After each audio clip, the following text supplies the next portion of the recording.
Supreme কোর্টের নির্দেশে নজিরবিহীনভাবে কেন্দ্র বাহিনী দিয়ে আজ কাঁথি সমবায় ব্যাংকের ভোট হচ্ছে। 108টি আসনে ভোট গ্রহণ সকাল 9টা থেকে শুরু হয়েছে, চলবে দুপুর 2টো পর্যন্ত। প্রতিটি বুথে সিসি ক্যামেরা বসানোর নির্দেশ দিয়েছে সর্বোচ্চ আদালত। কাঁথি সমবায় ব্যাংকের শেষ ভোট হয়েছিল 2015-য়। তখন চেয়ারম্যান হয়েছিলেন তৃণমূলে কংগ্রেসে থাকা শুভেন্দু অধিকারী। কাঁথি সমবায় ব্যাংকের পরিচালনা সমিতির মেয়াদ ছিল 2022 সাল পর্যন্ত। তার আগে 2020 সালে তৃণমূল ছেড়ে বিজেপিতে যোগ দেন শুভেন্দু। ভেঙে দেওয়া হয় কাঁথি সমবায় ব্যাংকের পরিচালনা সমিতি। এতদিন পর্যন্ত মামলা চলার দরুন স্থগিত ছিল সমবায় নির্বাচন। সুস্থ থাকতে কে না চায়, কিন্তু দিনের পর দিন সুস্থ থাকতে চাইলেও যেন সুস্থ থাকা আর হয়ে উঠছে না।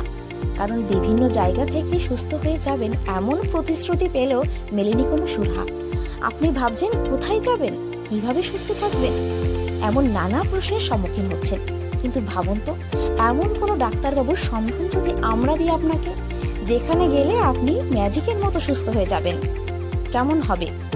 হ্যাঁ, আপনি ঠিকই শুনেছেন, চিন্তার কোনো কারণ নেই। সেই সন্ধান দেব আমরা আপনাকে। কথায় আছে ডাক্তার হলো ভগবান, তবে সেই ভগবানের সন্ধান কজন পায়?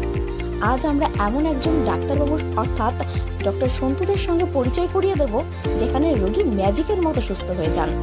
এটা কোনো গল্প নয়, এটাই বাস্তব।